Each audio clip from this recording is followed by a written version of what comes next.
The silence in Starfall Bastion's grand observation deck was deafening.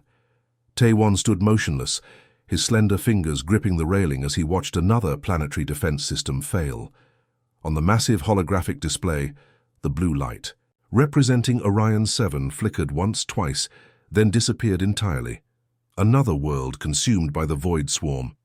12 billion souls, whispered Elder Do, the ancient luminary ambassador whose crystalline form shimmered with diminishing light. Gone in less than a day. Around them, representatives from 27 galactic species, the last remnants of the once mighty Confederation, looked on in horror. Some wept openly. Others stood frozen in disbelief. The Varex delegates, normally composed, had their telepathic dampeners removed, allowing their collective grief to wash over the assembly in waves of emotion that threatened to drown Taewon's.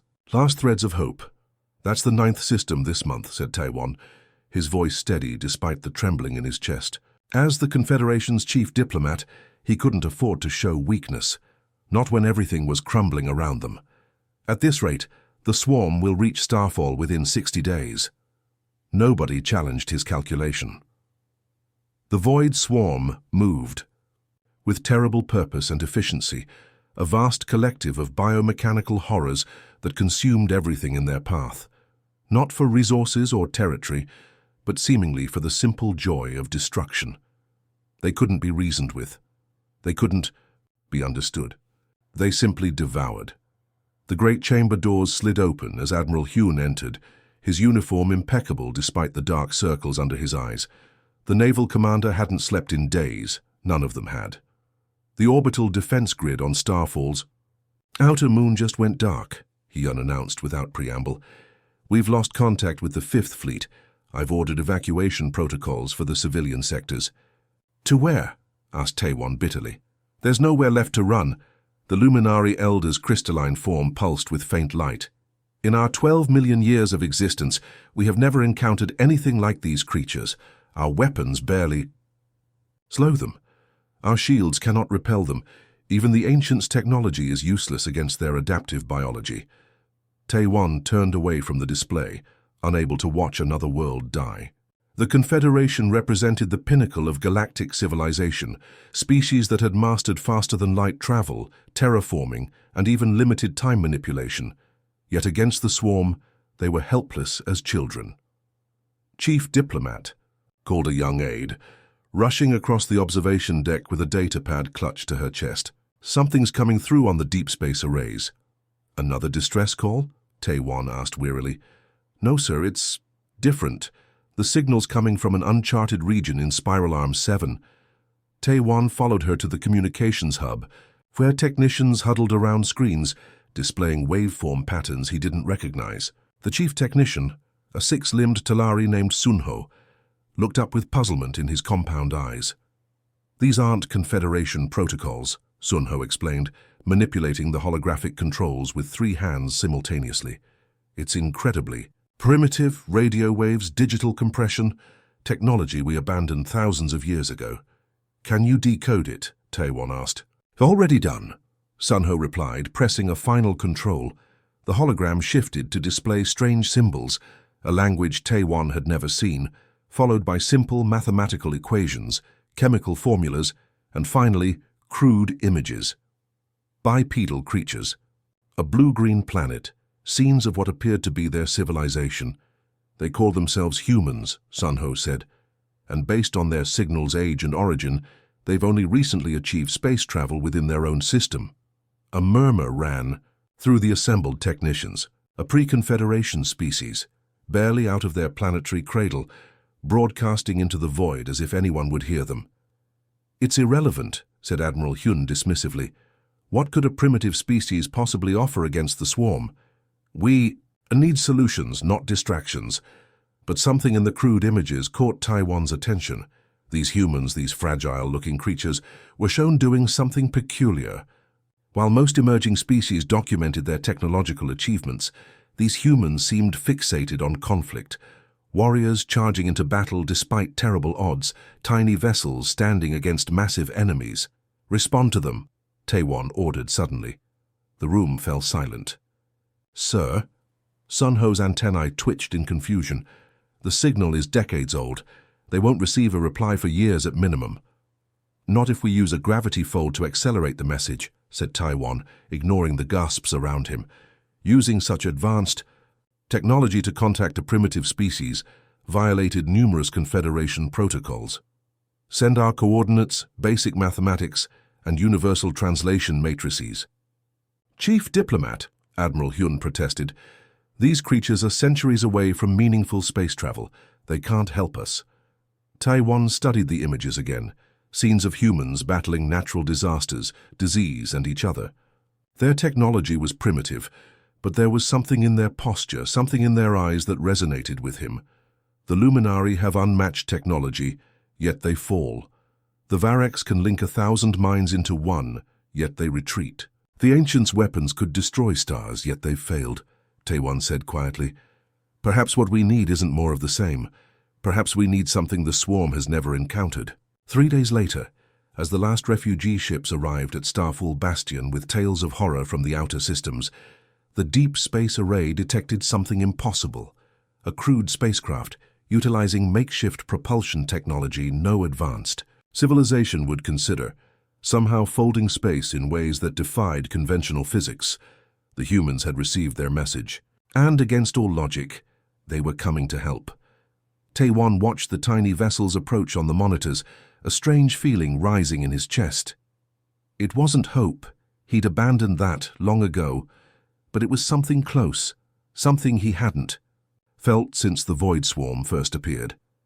Curiosity, the human vessel Horizon, dropped out of its makeshift fold-space tunnel with a violent shudder that would have horrified Confederation engineers. By all scientific principles, the ship should have been torn apart. Its hull was primarily titanium alloy, with carbon composite reinforcement, materials considered primitively fragile by galactic standards, yet somehow it held together, emerging into regular space just outside Starfall Bastion's defensive perimeter. Taiwan watched from the command center as the small craft approached, its engines pulsing with an erratic rhythm that somehow maintained course despite their obvious instability. They're using controlled plasma explosions for propulsion, muttered Admiral Hyun in disbelief. It's like watching cave dwellers build a spaceship. The Horizon was barely the size of a Confederation scout vessel, a sleek utilitarian craft with visible welding seams and hastily added shield generators that looked cobbled together from parts never intended to work as one system. Compared to the elegant bioships of the Varex or the crystalline structures of Luminari vessels, the human ship looked like a child's crude drawing brought to life. They're requesting docking clearance, announced Sun Ho from the communications array. In 17 different languages, none of them Confederation standard. Grant it, ordered Taiwan, ignoring the protests from the Security Council representatives gathered behind him. Bring them to Docking Bay 7. The council chamber erupted into chaos when the humans finally entered. There were 7 of them. 5 women and 2 men, wearing matching blue uniforms with patches bearing symbols of their homeworld. Their captain, a woman who introduced herself as Ji Young, stood calmly at the center of the storm, as elder races shouted questions, accusations, and expressions of disbelief. "How did you achieve fold-space travel with such primitive technology?" demanded the Varex ambassador, his telepathic voice ringing painfully in everyone's minds. "Why would you come here?" "Your species has barely left its cradle," added Elder Do, the Luminari's crystalline form pulsing with agitation. Ji Young waited for the noise to subside, her dark eyes taking in the assembled representatives with quiet assessment. She was shorter than Taiwan had expected, with short black hair and an unassuming presence that nonetheless commanded attention. "We received your distress signal," she said simply. Her voice was being run through a translation matrix that rendered her words into Confederation standard. "You're facing extinction. We came to help." A ripple of laughter, or its equivalent from species that didn't laugh, spread through the chamber. "Help?" repeated Admiral Hyun incredulously. "Your species hasn't even colonized your own solar system. What could you possibly offer against an enemy that has destroyed civilizations 10 million years more advanced than yours?"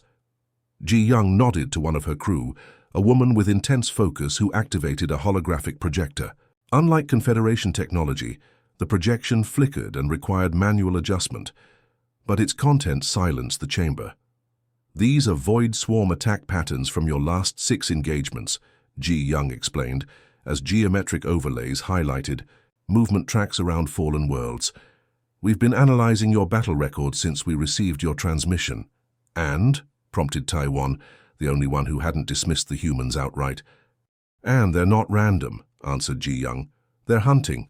She gestured, and her crewmate zoomed in on specific formations. "See here, and here.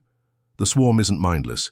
They're using predatory tactics, herding maneuvers, flanking formations, false retreats. They're thinking."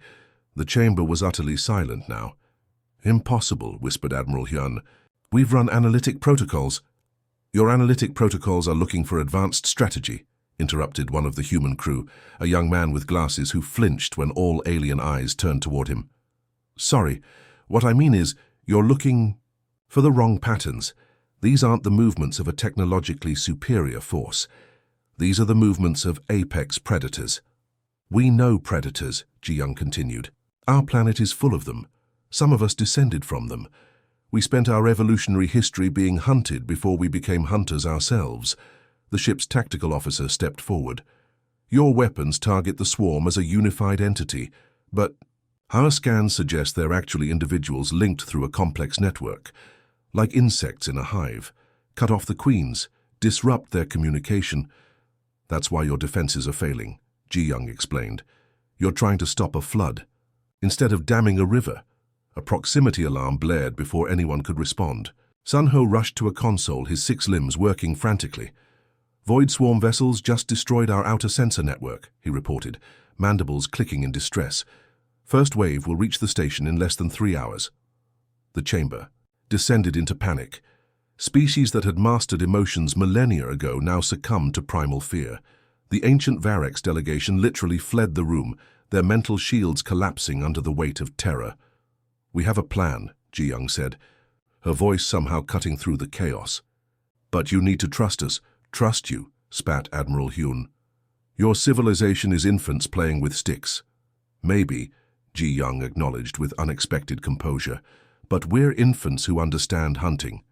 We know how predators think because we were prey before we were predators ourselves. Your civilizations evolved past the need to hunt or be hunted. You forgot what we still remember." She turned to Taiwan, who had remained silent, studying her with growing fascination. "You called us for a reason," she said quietly. "Deep down you knew you needed something different. We can't match your technology or your knowledge, but we understand survival in ways you've forgotten." Through the grand observation window, the first faint shapes of void swarm vessels appeared against the starfield, organic mechanical horrors that defied classification, their surfaces rippling with weapons and sensory apparatus. Starfall Bastion's final hours were beginning. Taewon looked at Ji Young, then at the faces of her crew. Where the Confederation representatives showed resignation and defeat, these humans showed determination. Even anger, emotions the civilized races had long suppressed. "Tell me your plan," Taewon said. "This is madness," Admiral Hyun growled as he watched the humans modify Confederation defense systems. "You're going to get us all killed faster." Ji Young ignored him, focused instead on the holographic display where her tactical officer, Min Ho, was explaining their strategy to a group of bewildered Confederation engineers. "We're not trying to destroy the swarm," Min Ho said, pointing to key defensive positions around Starfall Bastion. "We're trying to confuse it. The Void Swarm's advanced ships were less than an hour away.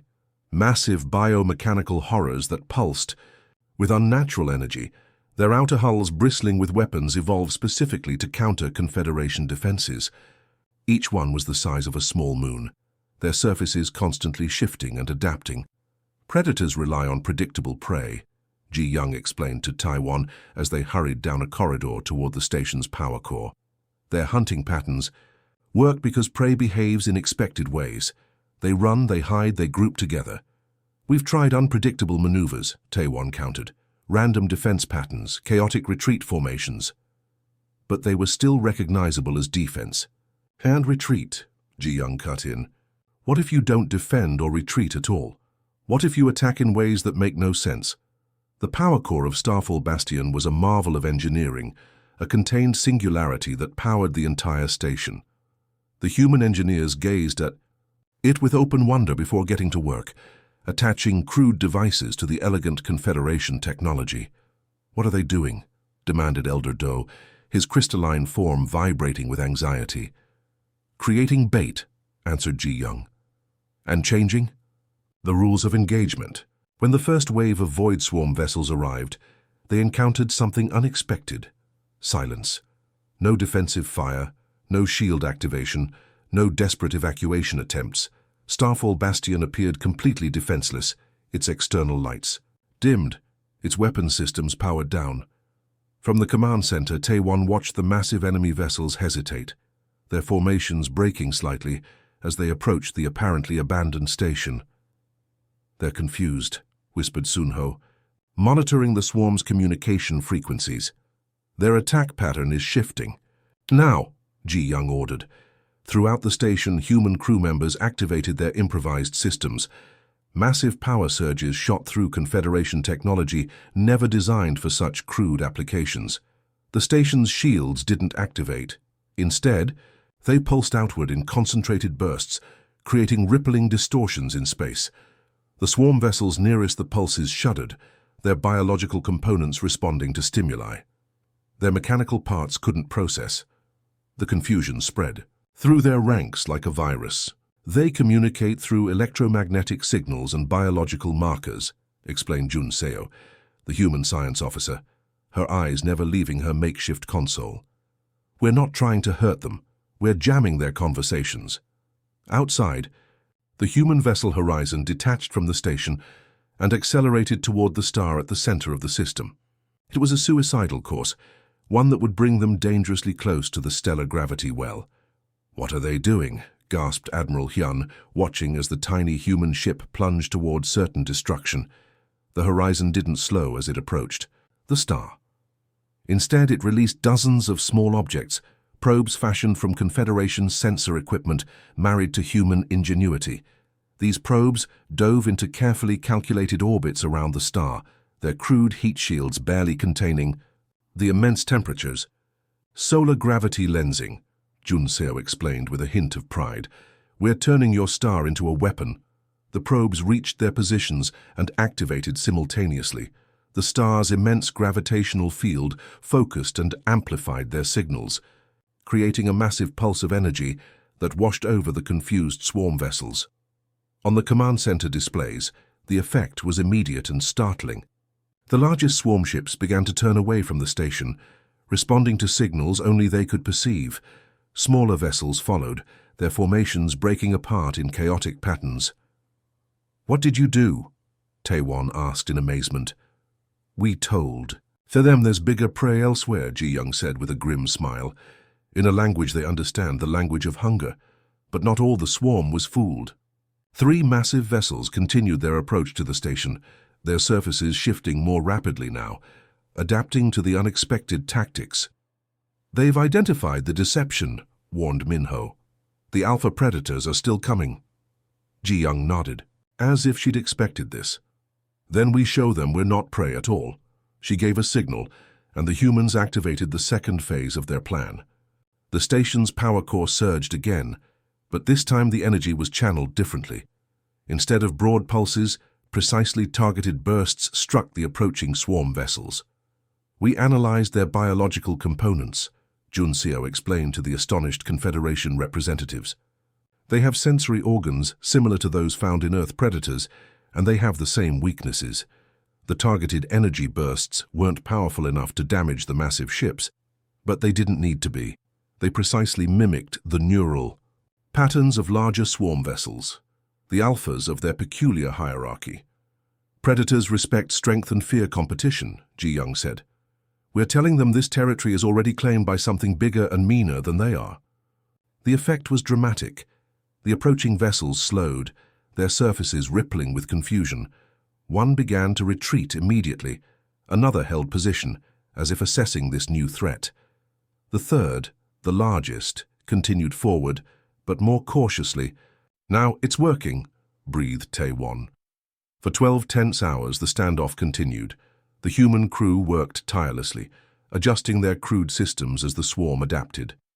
It was a battle of psychological warfare, unlike anything the Confederation had attempted, not trying to destroy the enemy, but to convince it that the cost of attack was too high. One by one, the remaining swarm vessels withdrew, joining their confused brethren at the edge of the system. The humans had bought them time, days, perhaps weeks. In the aftermath, as Confederation analysts pored over the battle data in disbelief, Ji-young found Tae-won on the observation deck, staring out. "At the stars, this is only temporary," she said without preamble. "They'll be back when they realize the deception." Tae-won nodded. "But you've shown us something we'd forgotten, that sometimes survival doesn't come from superior strength or technology." Ji-young smiled tiredly. "On Earth, we have creatures called honey badgers, small animals that drive off. Lions not because they're stronger, but because they're fearless and fight dirty. That's humanity in a nutshell. We're the galaxy's honey badgers." Tae-won didn't understand the reference, but he understood the principle. For the first time since the swarm appeared, he felt something close to hope. "So what's next in your plan?" he asked. Ji-young's expression hardened. "Next, we stop playing defense. We take the fight to them." "You want to do what?" Admiral Hyun's voice echoed through the war room, his face contorted in disbelief. Ji-young stood firm beside the holographic display, showing the void swarm's retreat pattern. The massive enemy vessels had withdrawn to the edge of the system, but sensors indicated they were regrouping, adapting to the humans' deception tactics. "We need to strike at their command structure," Ji-young repeated calmly. "All hive organisms have a central intelligence, a queen, a coordinator, something that directs the collective. Find it, disrupt it, and the swarm falls apart." The assembled Confederation leaders exchanged troubled glances.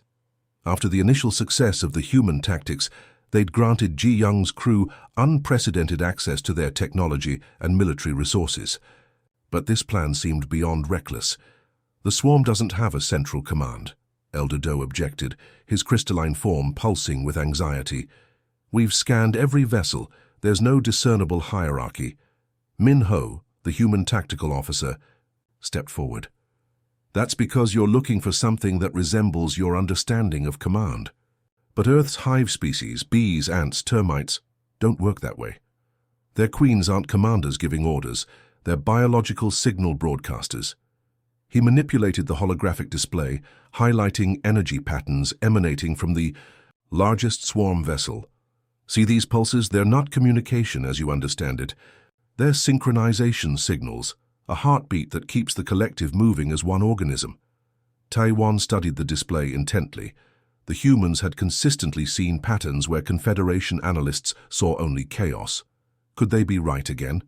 "Even if you're correct," he said carefully, "how do you propose to reach this command vessel? It's surrounded by hundreds of swarm ships." Ji-young smiled thinly. "We walk right in the front door." The modified scout vessel that launched from Starfall Bastion 6 hours later looked nothing like a Confederation craft. Its elegant lines had been replaced with crude biomechanical appendages, its hull covered with materials harvested from defeated swarm drones.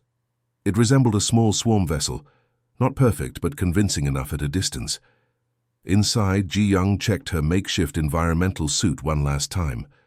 Around her, a mixed team of humans and volunteers from various Confederation species prepared for the most dangerous mission in galactic history.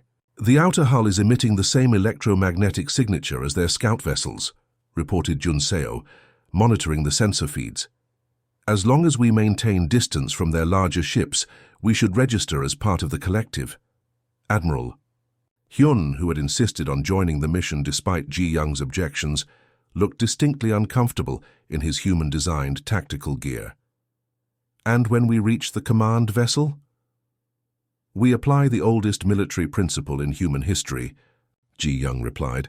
"Cut off the head and the body dies." The journey through the swarm fleet was harrowing.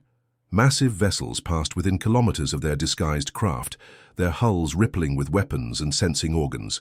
Smaller drones occasionally approached to investigate, but veered away when the scout vessel emitted the carefully calibrated signals Junseo had designed. "They don't just communicate through technology," she explained as they navigated the dangerous maze. "They use pheromones, electromagnetic pulses, even physical patterns. We're essentially speaking their language with an accent, good enough to pass, but we can't have an extended conversation." When they finally reached the massive central vessel, a nightmarish structure the size of a small moon, the true audacity of Ji Young's plan became clear. "We're not going to destroy it," she told the assault team as they prepared to board. "We're going to hijack it." Using tools adapted from Confederation mining equipment, they cut through the vessel's outer membrane, a disturbing combination of living tissue and mechanical components that seemed to pulse with awareness. Inside was an alien landscape of twisted corridors, pulsing organs, and mechanical nodes that defied conventional design. "Stay together," Ji Young ordered as they moved deeper into the structure. "And remember, we're looking for brain function, not a physical command center." They encountered surprisingly little resistance. The few drone creatures that approached were easily avoided or neutralized using the soundwave weapons the humans had developed, devices that disrupted the drone's neural functions without alerting the larger collective. 3 hours into the mission, Junseo's sensors detected what they were searching for: a massive concentration of neural activity deep within the vessel's core. "That's it," she whispered, indicating a pulsing chamber ahead, the biological equivalent of a central processor. What they found inside defied explanation. At the center of the chamber floated what appeared to be dozens of interconnected organisms, part biological, part technological, pulsing with energy and awareness. Tendrils extended from this central mass to connection points throughout the chamber, feeding data and control signals to the entire swarm. "It's beautiful," breathed Elder Doe, his crystalline form resonating in response to the energy patterns. "It's their version of a brain trust," Ji Young said, studying the neural cluster. "Not a single queen, but a collective intelligence that emerged from the whole." Admiral Hyun raised his weapon. "Then let's destroy it and end this war." "No." Ji Young stopped him. "Destruction isn't the goal, control is." She nodded to Junseo, who began setting up the devices they'd brought. Crude interfaces designed to connect with the neural cluster's signals. It was delicate work, requiring an understanding of both biology and technology that crossed species boundaries. "What we're attempting," Junseo explained as she worked, "is essentially a form of neural hijacking. We're going to introduce new instructions, not destructive ones, but disruptive ones. Like telling a beehive there are suddenly 10 queens instead of 1, Minho added. When the devices activated, there was no dramatic explosion, no obvious sign of success or failure. Just a subtle shift in the pulsing rhythm of the neural cluster. "Is it working?" Taewon asked tensely. His answer came moments later as alarms began sounding throughout the vessel. On their communication feeds, they could hear confused reports from Starfall Bastion. The swarm vessels were breaking formation, some turning against each other, others drifting aimlessly. "We've introduced conflict into their command structure," Ji Young explained, a fierce smile crossing her face, like creating civil war inside their hive mind. As they retreated to their scout vessel, they witnessed the beginning of the swarm's collapse. Ships that had moved with perfect coordination were now operating independently, some attacking former allies, others fleeing the system entirely. "You didn't destroy them," Taewon said as they escaped the disintegrating command vessel. "You set them free." Ji Young watched the chaos spreading through the once unstoppable armada. "Sometimes the most effective way to defeat an enemy is to turn it against itself. That's something humans learned through thousands of years of warfare against each other." Admiral Hyun studied the human captain with newfound respect. "Your species is terrifying," he said, but there was admiration in his voice. "No," Ji Young corrected him. "We're survivors. And now so are you." 3 months after the Void Swarm's collapse, Starfall Bastion hosted a ceremony unlike any in Confederation history. The Grand Chamber, once the exclusive domain of elder races, now contained representatives from every surviving galactic civilization and at its center stood 7 humans in their simple blue uniforms. Tae-won approached the podium, his ceremonial robes flowing behind him. As newly appointed High Counselor of the Reformed Confederation, his first official act was one he never could have imagined. "Today, we formally extend membership to Earth and its people," he announced, his voice carrying to every corner of the vast chamber.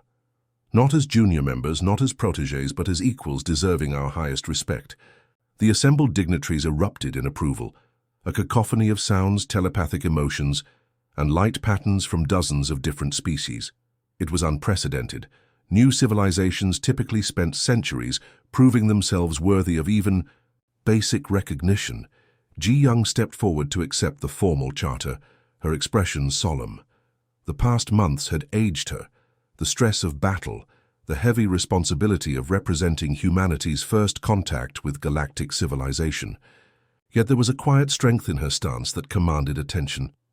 "We accept your invitation with gratitude," she said, her voice steady. "But we have a request in return." A murmur ran through the assembly. Even now, after all they'd accomplished, for humans to make demands seemed audacious. "Earth is still developing," Ji-young continued. "We have much to learn from your science, your philosophy, your history, but it seems we have something to teach as well." She gestured to her crew, who activated a holographic display showing a sprawling complex nestled among Earth's mountains. "This is the Resilience Academy, which we've established in cooperation with your envoys. We don't ask for technology or weapons. Instead, we invite your scholars, your strategists, your thinkers to come study with us, to learn and teach together." Elder Doe's crystalline form pulsed with approval. "What would you have us learn, Captain?" "Survival," she answered simply. "Not just technological adaptation, but psychological resilience, the will to continue when logic says surrender, the creativity that emerges from limitation." In the months that followed, the first Confederation delegates arrived on Earth, a planet most had dismissed as primitive just a short time before. They found a world of contradictions, areas of stunning technological achievement, alongside regions still developing basic infrastructure, unified global initiatives contrasted with fierce cultural individuality. At the Resilience Academy, nestled in the Himalayan mountains, Elder Doe found himself in a classroom with 24 other non-human representatives, listening as a human instructor named Hai-won explained concepts that seemed simultaneously obvious and revolutionary. "In human history, our greatest innovations often came not from abundance but from scarcity," Hai-won explained, showing historical images of human achievements born from crisis. "When resources are limited, when survival is threatened, we think differently. We see possibilities where before we saw only obstacles." The Varex ambassador, whose species communicated primarily through telepathy, struggled with the concept. "But surely advancement comes from stability and plenty, which allows time for contemplation and experimentation." "Sometimes," Hai-won acknowledged, "but comfort can breed complacency. The Void Swarm nearly destroyed the Confederation because your defenses were designed for enemies who think like you do, logically, strategically, technologically." "And humans don't think this way?" asked a representative from the Insectoid Creche Collective. "We do, but not exclusively," Hai-won smiled.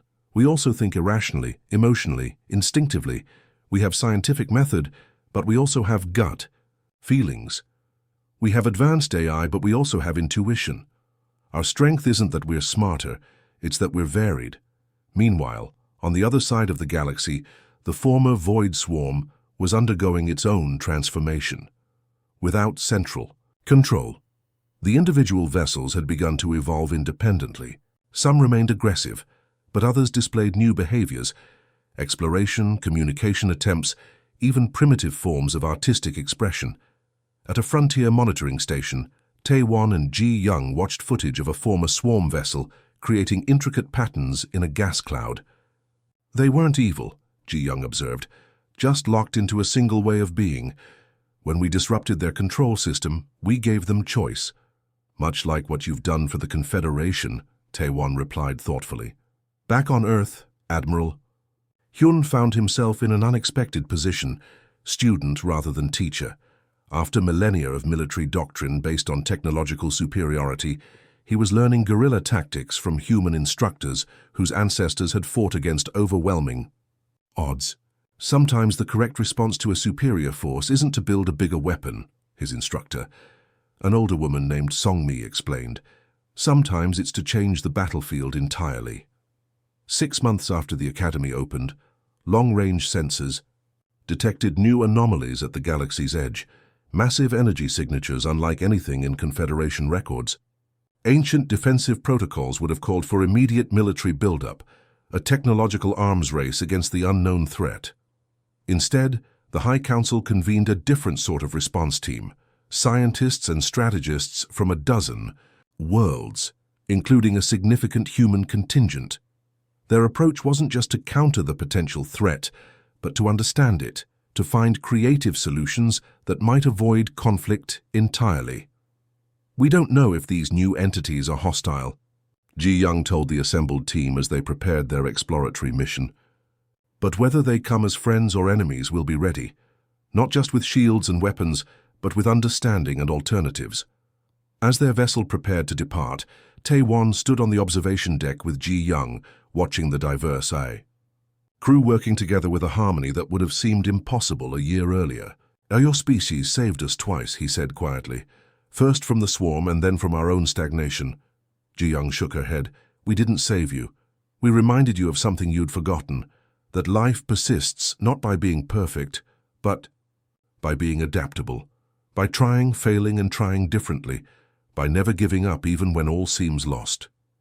In the vast darkness of space, their ship accelerated toward the unknown, not just a Confederation vessel anymore, but something new, something stronger, something resilient. The end.